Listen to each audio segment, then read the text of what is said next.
సిరిసిల్లలో బండి సంజయ్ మాట్లాడుతున్నారు. ప్రత్యక్ష ప్రసారం ద్వారా చూద్దాం.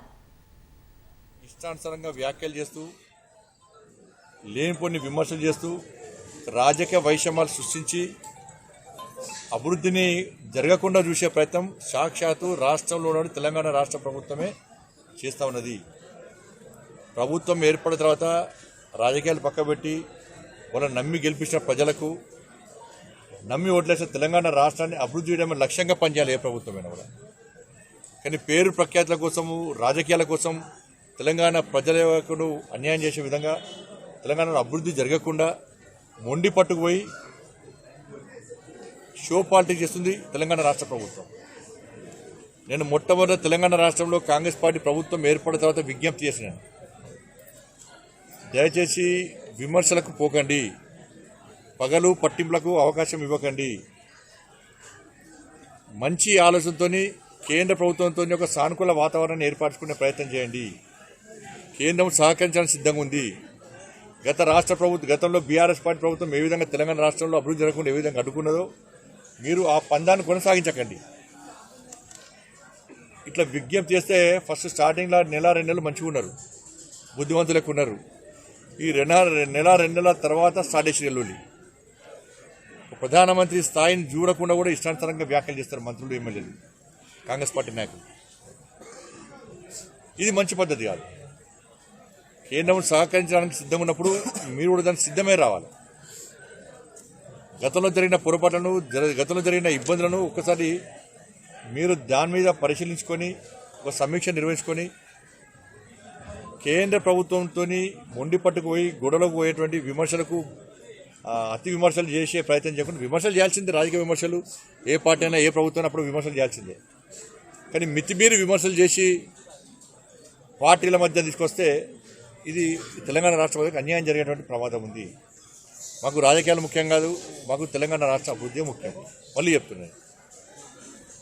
అందుకే నరేంద్ర మోడీ గారి మీద విశ్వాసంతో, నరేంద్ర మోడీ గారి నాయకత్వాన్ని నమ్మి, నరేంద్ర మోడీ గారు ఇచ్చినటువంటి అభివృద్ధి మంత్రాన్ని విశ్వసించి మహారాష్ట్ర ప్రజలు ఎన్డీఏ ప్రభుత్వానికి ఇలా పట్టం కట్టారు. కాంగ్రెస్ పార్టీకి ఎన్ని సీట్లు వస్తే ఇప్పటికీ గ్యారెంటీ లేని పరిస్థితి. 220 సీట్లకు పైగా ఇలా భారతీయ జనతా పార్టీ ఎన్డీఏ కూటమి గెలుచుకోబోతున్నది. ఇక్కడ తెలంగాణ రాష్ట్ర ముఖ్యమంత్రి మహారాష్ట్ర పోయి చెప్పని అబద్ధం లేదు, ఇక కర్ణాటక ముఖ్యమంత్రి పోయి చెప్పని అబద్ధం లేదు, హిమాచల్ ముఖ్యమంత్రి పోయి చెప్పని అబద్ధం లేదు. హిమాచల్లో 10 గ్యారెంటీలు, కర్ణాటకలో పాంచన్యాయాన్ని వేయరు, తెలంగాణలో 6 గ్యారెంటీలను వేరు. ఇక్కడ పైసలు తీసుకుపోయి అక్కడ యాడ్లు ఇచ్చారు. సిరిసిల్ల నియోజకవర్గానికి పైసలు ఇవ్వమంటే పైసలు లేవు, కానీ పోయి అక్కడ యాడ్లు ఇచ్చారు. తెలంగాణ పైసలు తీసుకుపోయి అక్కడ యాడ్. గతంలో కేసీఆర్ ఏం చేసిండు, తెలంగాణ పైసలు పంజాబ్లో చెక్కులు ఇచ్చిండు రైతులకు. ఇక్కడ రైతులను ఒక్కరికి రూపాయి ఇవ్వలే, పోయి రైతులకు పంజాబ్ రైతులకు ఇచ్చేసిండు. ఫస్ట్ చెల్లని చెక్కులు ఇచ్చిండు, మళ్ళీ ఏం చేసిండు, మరి ఇప్పుడు ఏమైనా తెలియదు. అవి ఆయన దేశవ్యాప్తంగా యాడ్లు ఇచ్చిండు పైసలు తీసుకుపోయి. ఉన్న పైసలు వాళ్ళ సొంత ప్రచారానికి పెడుతున్నారు తప్ప దాన్ని ప్రజా సంక్షేమానికి మాత్రం ఉపయోగించే ప్రయత్నం చేస్తలేరు. అవి కూడా అబద్ధాలు ప్రచారం చేస్తున్నారు. కాబట్టి మహారాష్ట్రలో కాంగ్రెస్ పార్టీ ఓటమికి ప్రధాన కారణం హిమాచల్, కర్ణాటక, తెలంగాణ రాష్ట్రాల్లో కాంగ్రెస్ పార్టీ ప్రభుత్వాలు వైఫల్యం చెందడమే, ఇచ్చిన హామీలు నెరవేర్చకపోవడమే మహారాష్ట్రలో ఐఎన్డీఏ కూటమి ఓటమికి ప్రధాన కారణము. వీళ్ళు 6 గ్యారెంటీలు అమలు చేస్తామని చెప్పన్నారు, కానీ ప్రజలు నమ్మలే. ప్రజలు వాస్తవాలు తెలుసుకున్నారు. నేను వేనా, కిషన్ రెడ్డి గారు వేరు, మాతో పాటు చాలామంది నాయకులు వచ్చినట్టు ప్రచారం చేసినాం.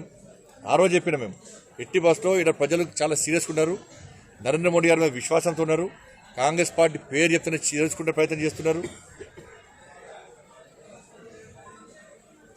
కాబట్టి మహారాష్ట్ర ప్రజలు కూడా తెలంగాణ రాష్ట్ర ప్రజల తరఫున, తెలంగాణ భారతీయ జనతా పార్టీ తరఫున ఓటర్ మహాశయులందరూ కూడా హృదయపూర్వక అభినందనలు తెలియజేస్తున్నాం. కష్టపడి పనిచేసిన ప్రతి కార్యకర్తకు నాయకులు కూడా హృదయపూర్వక అభినందనలు తెలియజేస్తున్నాం. జార్ఖండ్లో పోటాపోటీ నడుస్తున్నది.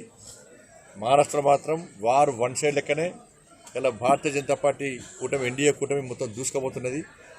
ఉత్తరప్రదేశ్లో కూడా ఇలా భారతీయ జనతా పార్టీ అధిక స్థానాలు పార్లమెంట్ అక్కడ కూడా ఇలా మేమే గెలుస్తున్నాం. ఆడ కూడా బై ఎలక్షన్స్లో ఇది వాస్తవ పరిస్థితి. అందరికి ధన్యవాదాలు.